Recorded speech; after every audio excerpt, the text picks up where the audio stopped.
Hello friends, ओम श्री गणेशाय नमः। जय श्री कृष्ण। आप सभी का स्वागत है आपके अपने यूट्यूब चैनल पर।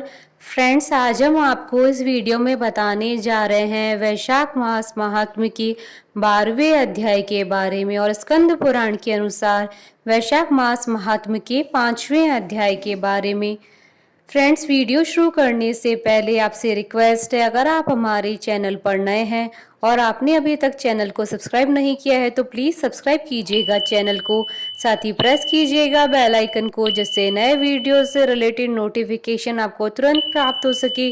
और वीडियो पसंद आने पर वीडियो को लाइक और शेयर जरूर कीजिएगा ताकि सभी भक्तों को इस वीडियो का लाभ प्राप्त हो सके। और कमेंट बॉक्स में जय श्री कृष्णा जरूर लिखिएगा। वैशाख मास महात्म सब प्रकार के विघ्नों का नाश करने वाले तथा सारी सृष्टि का पालन करने वाले श्री गणेश जी तथा ज्ञान की दाता देवी श्री सरस्वती जी तथा सब पुराणों के कर्ता श्री व्यास जी तथा श्री गुरुदेव जी के चरण कमलों में नमस्कार करके भगवान की श्रद्धा और भक्ति रस में डूबे हुए वैशाख मास महात्म की कथा कहती हूँ। ब्रह्मा जी का यमराज को समझाना और भगवान विष्णु का उन्हें वैशाख मास में भाग दिलाना। ब्रह्मा जी ने कहा, यमराज, तुमने क्या आश्चर्य देखा है? क्यों तुम्हें खेद हो रहा है? भगवान गोविंद को एक बार भी प्रणाम कर लिया जाए तो वह 100 अश्वमेध यज्ञों के अवव्रत स्नान के समान होता है। यज्ञ करने वाला तो पुनः इस संसार में जन्म लेता है, परंतु भगवान को किया हुआ प्रणाम पुनर्जन्म का हेतु नहीं बनता है, मुक्ति की प्राप्ति करा देता है। जिसकी जीवा के अग्रभाग पर हरि ये 2 अक्षर विद्यमान है, उसको कुरुक्षेत्र तीर्थ के सेवन अथवा सरस्वती नदी के जल में स्नान करने से क्या लेना है? जो मृत्यु काल में भगवान विष्णु का स्मरण करता है वह अभक्ष्य भक्षण आदि से प्राप्त हुई पाप राशि का परित्याग करके भगवान विष्णु के सानिध्य को पाता है, क्योंकि भगवान विष्णु को अपना स्मरण बहुत ही प्रिय है। यमराज, इसी प्रकार वैशाख नामक मास भगवान विष्णु को प्रिय है, जिसके धर्म को श्रवण करने मात्र से मनुष्य सब पापों से मुक्त हो जाता है। उसके अनुष्ठान में तत्पर रहने वाला मनुष्य यदि मुक्ति को प्राप्त हो तो उसके लिए क्या कहना है। वैशाख मास में भगवान पुरुषोत्तम के नाम और यश का गान किया जाता है, जिससे भगवान बहुत प्रसन्न होते हैं। पुरुषोत्तम श्री हरि संपूर्ण जगत के स्वामी और हमारे जनक है। यह राजा कीर्तिमान वैशाख मास में उन्हीं भगवान के प्रिय धर्मों का अनुष्ठान करता है, जिससे प्रसन्नचित होकर भगवान विष्णु सदा उसकी सहायता में स्थित रहते हैं। भगवान वासुदेव के भक्तों का कभी अमंगल नहीं होता है, उन्हें जन्म मृत्यु जरा और व्याधि का भय भी नहीं प्राप्त होता है। कार्य में नियुक्त किया हुआ पुरुष यदि अपनी पूरी शक्ति लगाकर स्वामी के कार्य साधन की चेष्टा करता है तो उतने से ही वह कृतार्थ हो जाता है। यदि शक्ति के बाहर कार्य उपस्थित हो जाए तो स्वामी को उसकी सूचना दे दे, उतना कर देने से वह पूर्ण हो जाता है, उसका सुख का भागी होता है। जिसने उस प्रयोजन को स्वामी से निवेदित कर दिया है उसके ऊपर न तो कोई ऋण है और न ही पातक लगता है। अपने कर्तव्य पालन के लिए पूरा यत्न कर लेने पर प्राणी का कोई अपराध नहीं रहता। यह कार्य तुम्हारे लिए असंभव है, अतः इसके विषय में तुम्हें शोक नहीं करना चाहिए। ब्रह्मा जी के ऐसा कहने पर यमराज ने दीनवाणी में कहा, तात, मैंने आपके चरणों की सेवा से सब कुछ पा लिया है। तब ब्रह्मा जी ने पुनः समझाते हुए कहा, धर्मराज, राजा कीर्तिमान विष्णु धर्म के पालन में तत्पर है। चलो हम लोग भगवान विष्णु के समीप चले और उन्हें सब बात बताकर पीछे उनके कथनानुसार कार्य किया जाएगा। वे ही इस जगत के कर्ता, धर्म के रक्षक और नियामक हैं। इस प्रकार यमराज को आश्वासन देकर ब्रह्मा जी उनके साथ क्षीर सागर के तट पर गए और वहां उन्होंने सच्चिदानंद स्वरूप गुणातीत परमेश्वर विष्णु का स्तवन किया।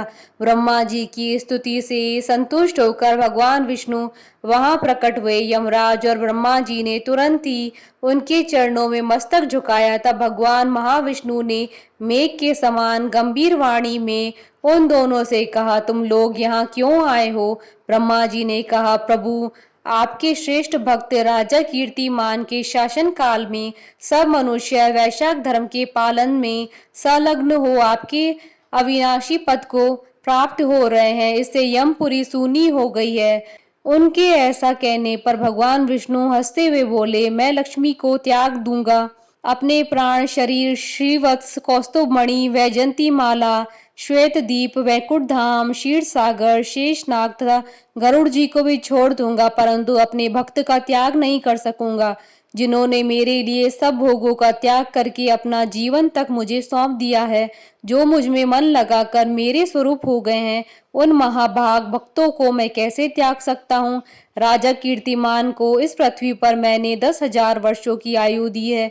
उनमें से 8,000 वर्ष तो बीत गए। शेष आयु और बीत जाने पर उसे मेरा सानिध्य प्राप्त होगा। उसके बाद पृथ्वी पर बेन नामक दुष्टात्मा राजा होगा, जो संपूर्ण वेदोक्त महाधर्म का लोप कर देगा। उस समय वैशाख मास के धर्म भी छिन्न भिन्न हो जाएंगे। बेन अपने ही पाप से भस्म हो जाएगा। तत्पश्चात मैं पृथु होकर पुनः सब धर्मों का प्रचार करूंगा। उस समय लोगों में वैशाख मास के धर्म को भी प्रसिद्ध करूंगा।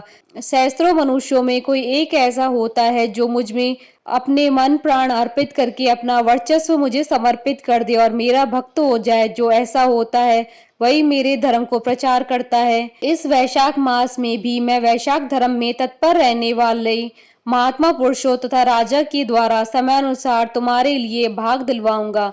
लोक में जो कोई भी वैशाख मास का व्रत करेंगे वे तुम्हें भाग देने वाले होंगे। उनके वैशाख मास में बताए हुए महाधर्म के पालन में तुम कभी विघ्न न उपस्थित करना। यमराज को इस प्रकार आश्वासन देकर भगवान विष्णु वहीं अंतर ध्यान हो गए।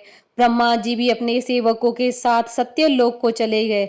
उसके बाद यमराज भी अपनी पुरी को पधारे। वैशाख मास की पूर्णिमा को पहले धर्मराज के उद्देश्य से जल से भरा हुआ घड़ा, दही और अन्न देना चाहिए। उसके बाद पितरों, गुरुओं और भगवान विष्णु के उद्देश्य से शीतल जल, दही, अन्न, पान और दक्षिणा फल के साथ कांसी के पात्र में रखकर ब्राह्मण को देना चाहिए। भगवान विष्णु की दिव्य प्रतिमा वैशाख मास की महात्मा कथा सुनाने वाले दीन ब्राह्मण को देनी चाहिए। उस धर्म वक्ता ब्राह्मण को अपने धन से भी पूजित करना चाहिए। राजा कीर्तिमान ने सब कुछ उसी प्रकार किया। उन्होंने पृथ्वी पर मनोवांछित भोग भोग शेष आयु पूर्ण होने के पश्चात पुत्र पौत्र आदि के साथ विष्णु धाम को प्रस्थान किया। मिथिलापति ने कहा, महामते, दुरात्मा राजा बेन प्रथम स्वयंभू मनवंतर में हुआ था और ये राजा इक्ष्वाकु कुलभूषण कीर्तिमान व्यवस्थ मनवंतर के व्यक्ति हैं। यह बात पहले मैंने आपके मुख से सुन रखी है, परंतु इस समय आपने और ही बात कही है कि यह राजा जब वैकुंठवासी हो जाएंगे उसके बाद राजा बेन उत्पन्न होंगे। मेरे इस संशय को आप निवृत्त कीजिए। श्रुतदेव ने कहा, राजन, पुराणों में जो विषमता प्रतीत होती है वह युग भेद और कल्प भेद की व्यवस्था के अनुसार है। किसी कल्प में ऐसा ही हुआ होगा कि पहले राजा कीर्तिमान और पीछे बैन हुआ, इसलिए कहीं कथा में समय की विपरीतता देकर उसके अप्रमाणिक होने की आशंका नहीं करनी चाहिए।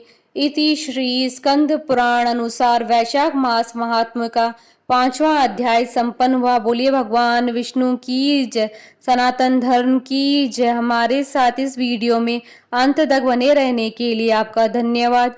ओम श्री गणेशाय नमः। जय श्री कृष्णा।